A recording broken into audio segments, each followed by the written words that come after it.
In the previous video and section, we did the sampling distribution for the sample mean. Now we're going to be doing it for the sample proportion. As always, pause often, have your spreadsheets ready to go. When we're finding the expected value of the p hat, or the proportion, the sample proportion, we will use the population parameter proportion p. But if we're finding the standard error, or the standard deviation, we use this formula here. So let's use this example here. So many people apply for jobs. A study found that 77% of all candidates for the paramedic and firefighter positions were overweight or obese.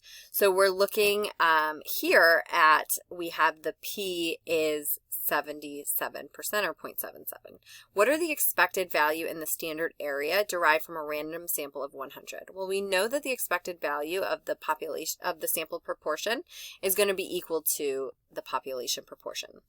But the standard error in this case is a little bit more tricky. So we're going to do the square root of 0.77, 1 minus 0.77, and this is the formula on the previous slide, all over, and the n here is 100. So when you type that into your calculator and type it in really carefully, and you should get 0.042.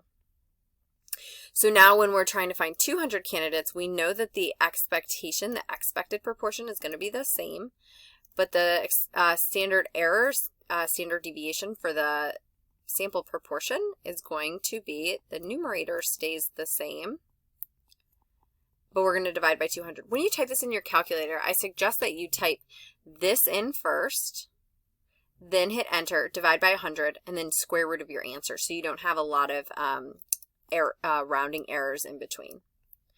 So comment on the value. So let's see here. So the more people that we use or ask or survey, the lower the standard error, which makes sense that the error would be lower because the more people you ask, the more it becomes normally distributed. You try this one, press play when you're ready to see the solution.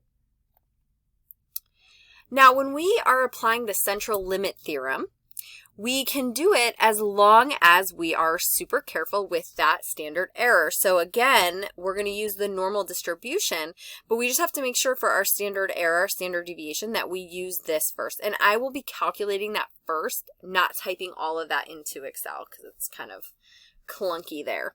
So we're talking back about Starbucks campaigns. And so prior to the campaign, 43% of the customers were women and 21% teenage girls. But after 50 customers on the new campaign, it increased to 46% for women and 34% for teenage girls.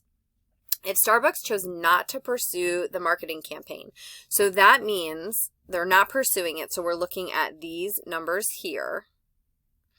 How likely is it that 46% or more of iced coffee customers are women? So let's look at the proportion for women. The proportion for women before the campaign was 0.43. So we want to know how likely, or the probability that the sample proportion will be greater than 0.46. So that's going to be over here, right? We're looking at this direction. So we're going to type in this way. So we've got 0.46. So we're going to go in this direction now. So it's going to be 1 minus all of that. So let's type it in.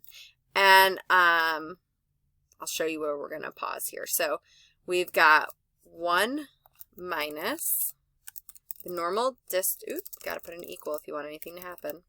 1 minus normal distribution. So our x value, our sample proportion, our population proportion, now our standard deviation. So we're just going to pause here. It's not going to allow us to do that. So I'm going to just delete everything for the moment.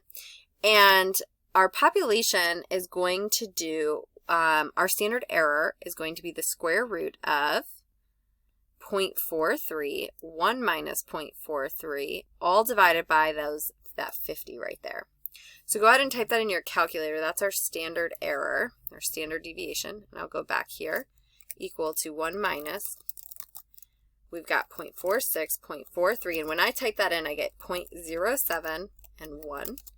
And so we get 0.334. So honestly, I mean, 33%, that's pretty likely. It's likely that's going to happen.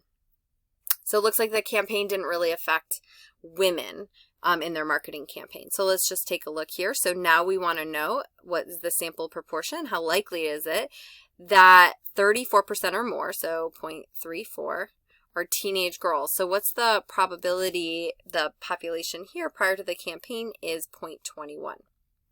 So when we type this in,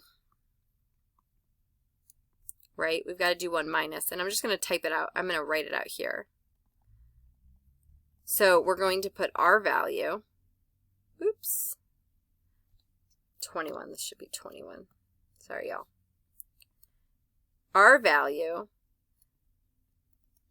the value that we're going against, the population value, and then here we're going to put our standard deviation, which is going to be 0.21, 1 minus 0.21, divided by 50. And when you type that into the calculator, you should get 0.058. So 1 minus 0.34, 0.21, 0.058, and 1. And we get the answer here is 0.0125. So that's like 1%. So it's pretty unlikely. So what that means is that the marketing campaign really worked on teenage girls, much more so than it had an effect on adult women. So go ahead and give these two a try and press play when you're ready to see the solutions. This is the answer to the first one. And here's the answer to the last one. And that concludes Chapter 7.